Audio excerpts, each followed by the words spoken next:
Good morning, Sisi Koy, and mega love shout out sa iyo sa happy Saturday po sa iyo, Sisi Koy. So ngayon po ay sasagutin po natin ang iyong tanong.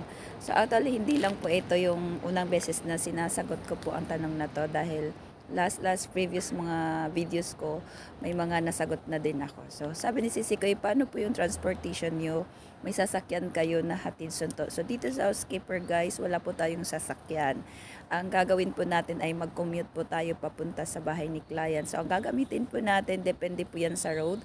So may time na mag-bus kayo and may time din po na mag-train. Minsan din may time din po na maglalakad. So kadalasan po talaga dito, yun lang ang tatlong transportation na pwede nating sasakyan. So train, bus at saka lakad. So habang andyan pa kayo sa Pilipinas, dapat marunong na ano na po, mag-practice na po kayo na maglakad ng mahaba. Charot. Maglakad, magtakbo, charot. Kasi dito magiging runner din po kayo. Makikisabay kayo sa agos ng mga tao dito, lalo na pag rush hours.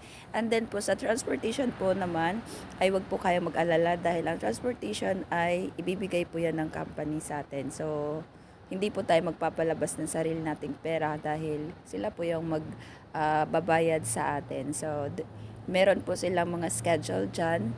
Alam nila kung magkano yung ano natin pamasahe dahil ganun ka high-tech ang Japan. Charot. Oo nga guys, dito sa Google Map din talaga. Ang gamit namin guys is Google Map para matuntun yung bahay ni client. And then sa Google Map, pag search mo sa bahay ni client, may lalabas dyan talaga na route na sakyan mo. Tapos may mga bayad. So depende din kung gaano katagal. Kung maraming mga norikays or stops, na palipat-lipat ka ng sakayan, so mas mura yan. So depende din yan kung anong available na line sa inyong station. So yun na po, Sisi Koy, sana po nasagot ko po ang iyong tanong. Thank you and God bless you. Bye bye.